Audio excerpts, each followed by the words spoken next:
Rachel Carson, A Voice of Nature.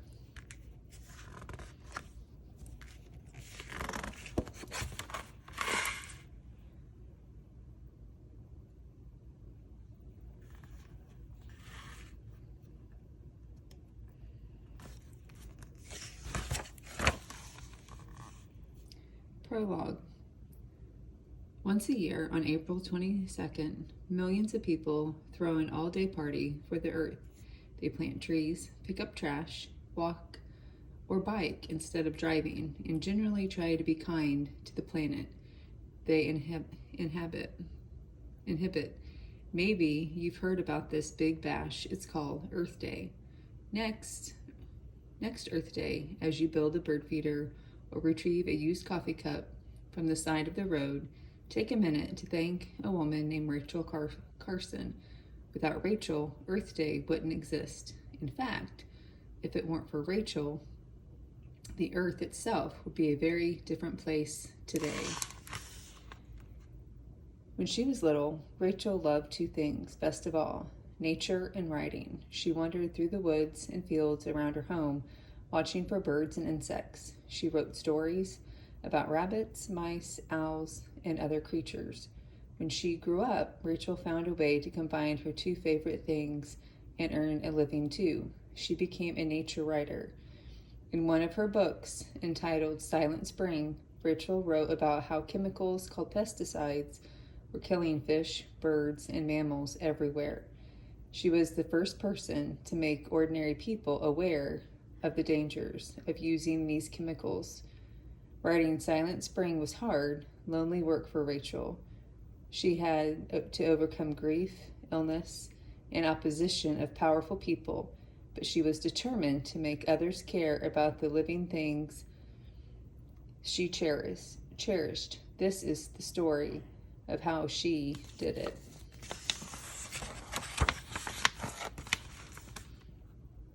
A life-changing letter. One day, Rachel received an upsetting letter from a friend. In the letter, Rachel's friend described a terrible scene. One summer morning, she discovered 3 songbirds lying dead beside her door. The next morning, she found 3 more, dead, feathered bodies in a bird bath. The following day, a robin dropped out of a tree in front of her. It too was dead. All of these birds died horribly, Rachel's friend wrote. Their bills were gaping open, and their claws were drawn up in agony, but she was sure she knew what had killed the birds. She'd seen an airplane spraying chemicals on her land to kill mosquitoes. She wanted the spraying to stop. The letter made Rachel furious and sad, but it didn't surprise her. She knew for many years that pesticides, which were designed to kill insects, could also harm other wildlife and humans. Nevertheless, she worried that now, in 1958, people were using pesticides more often and more carelessly, and larger numbers of animals were being killed. After she read the letter, Rachel was convinced that it was time for people everywhere to learn about the dangers of pesticides, and she decided it was up to her to write a book that would persuade people to stop this reckless, destructive spraying. She was only one person, but she was determined to speak out. In late 1950s, when Rachel started working on her book, pesticides were easy to buy. They had cute, friendly-sounding names, Bugaboo and Indopest. The companies that made them said they were safe for everyone, including babies and pets. Farmers liked pesticides because they killed the beetles, grasshoppers, and other insects that ate their crops. Many other people liked pesticides because they seemed to be a simple way to get rid of annoying flies, ants, and mosquitoes.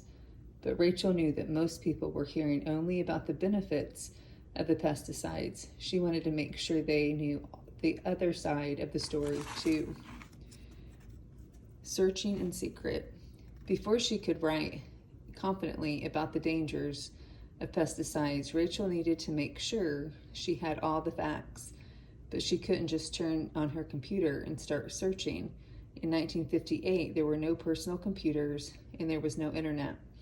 Rachel used the telephone, the U.S. mail, libraries to help her find out about pesticides. She read hundreds of newspapers, magazines, and books. She telephoned scientists, friends, and asked them to send her anything they read about pesticides. She wrote countless letters to researchers around the world. She spent hours every week in libraries, combing through long and complex reports, and she tried hard to keep her work a secret from almost everyone.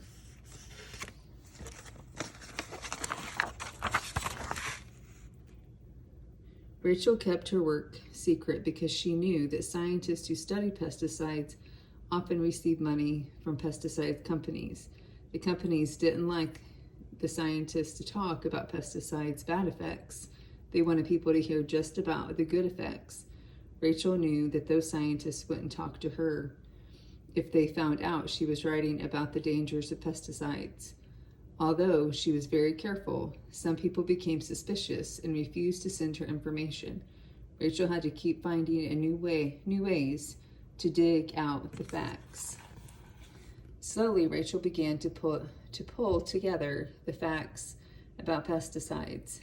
It was, she told a friend, like assembling the pieces of a complicated jigsaw puzzle. And Rachel saw that all those pieces were making a very scary picture. Wherever pesticides were being used, animals were dying. Humans were also in danger from pesticides. Rachel discovered people who used pesticides without wearing protective clothing sometimes became very ill, and some even died. Although you couldn't see or smell them, pesticides could be found in milk and other food that people ate or drank. And these invisible poisons seemed to stay in the soil, in plants, and in human bodies for much longer than anyone had thought at first. What would happen, Rachel wondered, if pesticides accumulated in people's bodies for years and years? No one really knew. When Rachel gathered all the facts she could, she started writing. She wanted to finish her book quickly so that people could learn the truth about the dangers of pesticides. But one problem after another kept her from making progress. Her mother died. Her orphan nephew, Roger, was often sick, and Rachel had to take care of him. It seemed almost impossible to find the time she needed to think and write carefully. Then Rachel started getting sick herself, first pneumonia, and then another infection that kept her in bed. Just after that, in the spring of 1960, Rachel learned that she had cancer and needed surgery. It took her weeks to recover, and the treatments the doctors gave her afterward made her too weak to walk. For 3 months, she even lost her sight and had to have all her work read to her. But grief and illness didn't even stop Rachel for long. She kept writing month after month. She was determined to tell people everything she found out about pesticides. Knowing what I do, she wrote to a friend, there would be no future peace for me if I kept silent. Finally, 4 years after Rachel had started working on her book, she finished.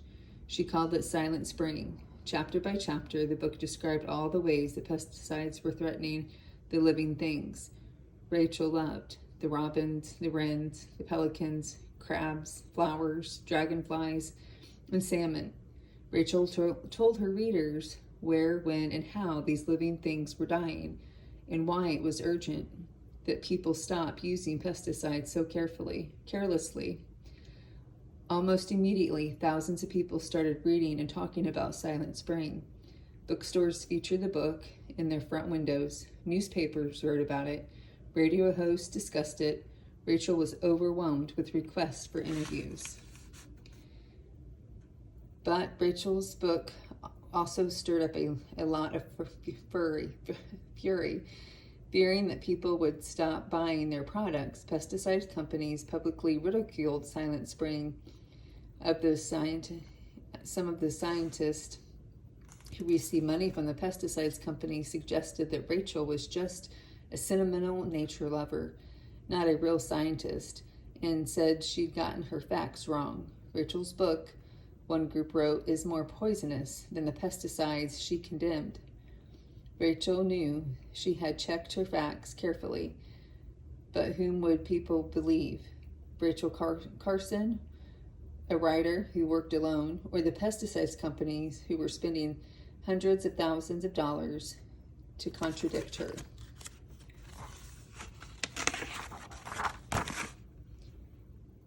Even though she was still very sick, Rachel kept telling the other side of the pesticide story. She traveled as much as she could, talking about Silent Spring wherever she went, and trying to convince people that the earth and the creatures were in real danger.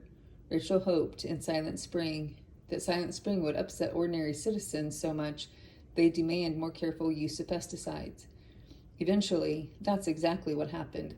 After Rachel appeared on television to talk about Silent Spring, even more people read the book and called lawmakers, asking the government to test pesticides more thoroughly and use them more carefully. Then, a special government committee appointed by the President of the United States proved that Rachel hadn't gotten her facts wrong at all. She'd gotten them right. Finally, Rachel began to feel that all her hard work might pay off. People's attitudes about pesticides and about nature were starting to change. Because of Silent Spring, laws about pesticides were introduced or strengthened in Sweden, the United States, England, and France. In North America and parts of Europe, pesticides began to be tested, labeled, and used more carefully. Some were even banned. But Silent Spring did more than just change laws. The book also raised awareness of the many ways that human beings and other living things are connected. As a result, many young people became passionate about protecting the natural world that Rachel had always loved so fiercely. Rachel died of cancer less than 2 years after Silent Spring was published. So she never knew about the most of these changes, but she died knowing that her book, the hard, lonely work of one determined person, had made a big difference, and that change was coming because she'd spoken out. So when you celebrate the next Earth Day, celebrate Rachel too. She's the one who started it all.